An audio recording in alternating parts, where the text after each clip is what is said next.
A number flashed across timing boards in Cleveland, Tennessee on May 30th, 2026, and for a brief, suspended moment, the entire sprint world stopped breathing.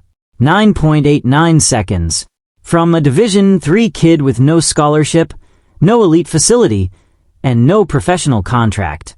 From a young man who had been working shifts at a regional airport in Wisconsin just months before. In a sport where fractions of a second separate legends from footnotes, Sam Blaskowski had just run a time that would have put him on the podium at the 2025 World Athletics Championships in Tokyo. Let that sink in before we go any further, because this is not a story about athletics alone. This is a story about what happens when a system built to identify talent systematically fails to do the one thing it was designed for, and what one young man from Oshkosh, Wisconsin decided to do about that failure anyway. Sam Blaskowski did not grow up with track and field as his identity. He was a multi-sport kid in a Midwestern town more familiar with Friday night football games and youth baseball than sprint blocks and photo finishes. He played flag football, basketball, indoor soccer, and competed in swimming. He was the kind of athlete who simply moved well, the kind that coaches in other sports notice first, the kind that sprint programs sometimes never find at all. His entry into track was almost accidental. Cut from his high school basketball team, he needed a winter sport, and track was there. No grand plan, no vision board, just a teenager looking for something to do. What happened next should have announced itself to every Division I program in the country. By his senior year of high school, Blaskowski won 3 Wisconsin state championships, the 100 meters, the 200 meters, and the long jump. He ran 10.83 in the 100 and 21.99 in the 200. Those are legitimate times. Those are times that suggest a ceiling nobody had yet tested. And yet when recruiting season came, the silence from the elite programs was deafening. Not a single Division I school extended a serious offer. The only coach who called was Nicholas Gordon, the long jump coach at the University of Wisconsin-La Crosse, a Division III school, the same institution both of Blaskowski's parents attended, situated just a mile from where his grandparents lived. The message from the college athletics establishment was unambiguous. You are not good enough for us. Move on. There is a structural problem at the heart of American track and field recruiting, and Blaskowski's early story illuminates it with painful clarity. College coaches, working under scholarship budget pressures and narrow evaluation windows, tend to gravitate toward athletes who already look the part, athletes from established programs, athletes with prior exposure to elite training environments, athletes whose pedigrees align with the pipelines coaches already trust. A multi-sport kid from Wisconsin who only picked up sprinting because he got cut from the basketball team does not fit that profile on paper. And so the system skipped him, the way it has skipped untold numbers of athletes before him who simply never got the chance to show what proper coaching could unlock. Wisconsin-La Crosse is not a name that carries weight in the Diamond League. Division III track does not produce box scores that get picked up by ESPN or Athletics Weekly. When Blaskowski arrived on campus and immediately began dismantling records, the wider world had no mechanism to care. His freshman year, he won the National Division III title in the 100 meters. Then he won it again, and once more after that, for consecutive national championships in his primary event. He added 3 national titles in the 60 meters indoors, 3 more in the 200 meters. By the time his college career concluded, he had accumulated 11 individual Division III national titles, one of the most decorated sprint careers in the history of that division. And in the broader athletics conversation, it registered as essentially nothing. The brutal arithmetic of college track is that winning Division III nationals typically means running somewhere between 10.2 and 10.4 seconds in the 100 meters. that is genuinely fast in absolute terms. Faster than virtually every human being who has ever lived. But it is a different world from the times necessary to compete at Olympic trials, let alone World Championship finals. The question every observer was quietly asking was whether Blaskowski had a ceiling hidden somewhere inside those Division III wins, or whether he was something rarer, a legitimate world-class talent that the system had simply never equipped or exposed properly.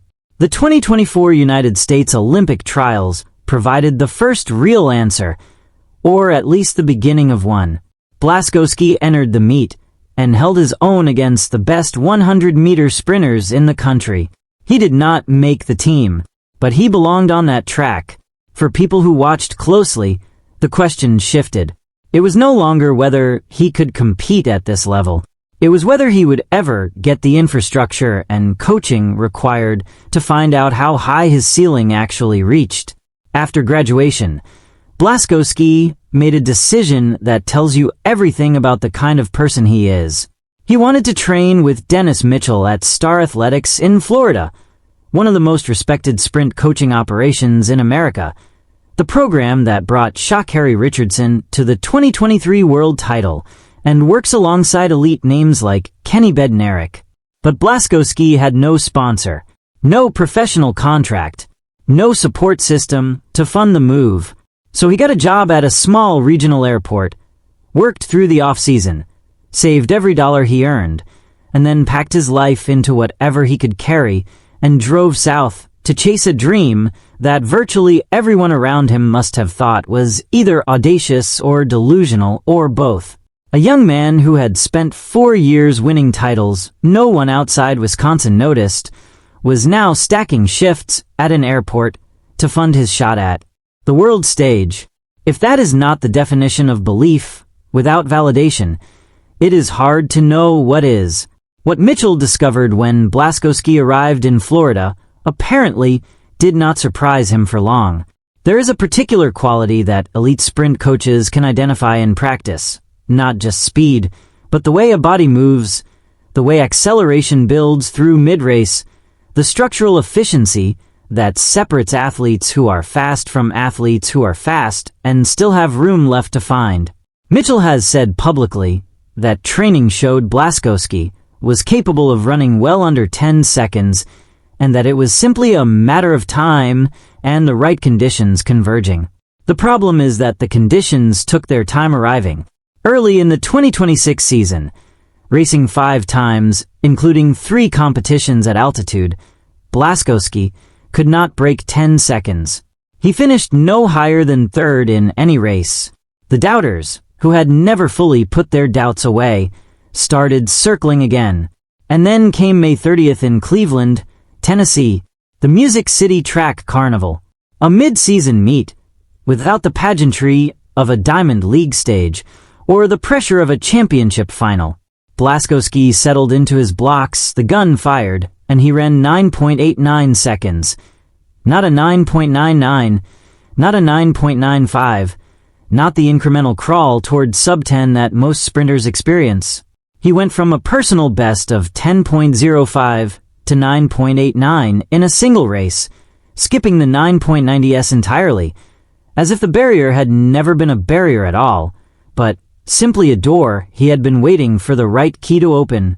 To appreciate what 9.89 means, you have to understand the 2025 World Athletics Championships 100-meter final in Tokyo, which many athletics observers described as one of the strongest short sprint fields in years. Oblique Seville of Jamaica took gold in 9.77. Kishane Thompson claimed silver in 9.82, and Noah Lyles, 8-time world champion, Olympic 100-meter gold medalist, and arguably the most culturally significant sprinter of his generation, ran 9.89 for the bronze medal. The exact same time, the same digits that put the sport's biggest name on the podium at a world championship final are the digits that Blaskowski put on the clockboard at a regular season meet in Tennessee. Hypothetically, insert him into that Tokyo final, and he finishes 3rd at the World Championships. a man with 11 Division III titles and an airport job on his resume, on the podium alongside the best the planet has ever produced. It would be incomplete to discuss this run without acknowledging its full historical weight. Blaskowski's 9.89 makes him the fastest white sprinter ever recorded in the history of the sport. In more than 6 decades of professional sprinting, no athlete of his racial background has ever run faster in a legally wind-aided or wind-legal 100 meters. That is not a minor historical footnote. That is a record that stands for over 60 years and is now gone.